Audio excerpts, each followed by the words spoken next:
Qabarıq və çökük linzada xəyalın qurulması var. Bu xəyalın qurulmasını mən istəyirəm sizə animasiyada göstərim. Animasiya daha yaxşı anlaşılır, başa düşülür.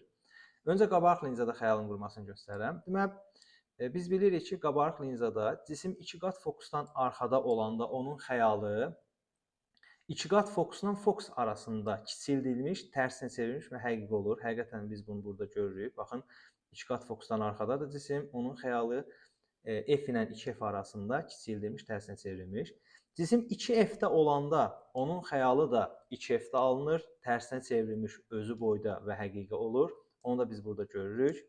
Sonra cisim 2F ilə F arasında olanda onun xəyalı 2F-dən arxada tərsinə çevrilmiş və böyüdülmüş formada olur. Bu da həqiqi xəyaldır. Cisim 2F nöqtəsində olanda, yəni fokus nöqtəsində olanda onun xəyalı ümumiyyətlə alınmır və yaxud da deyirik ki, onun xəyalı sonsuzluqda alınır. Onu da biz burada görürük.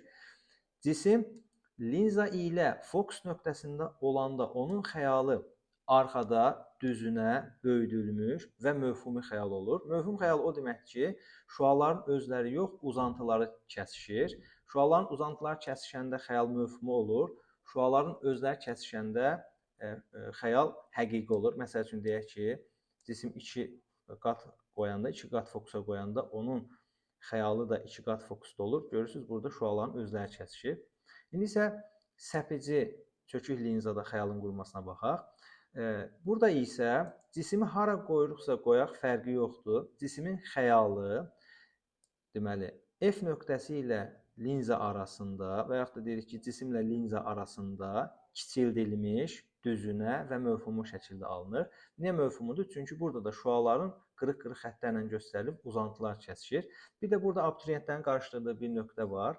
Cisimi linzaya yaxınlaşanda və uzaqlaşanda xəyal necə dəyişir? Deməli, cisimi linzadan uzaqlaşdıranda xəyal da linzadan uzaqlaşır və kiçilir. Cisimi linzaya yaxınlaşdırdığımız zaman xəyal da linzaya yaxınlaşır və böyüyür. Bunu da bilməmiz lazımdır. Bu qədər.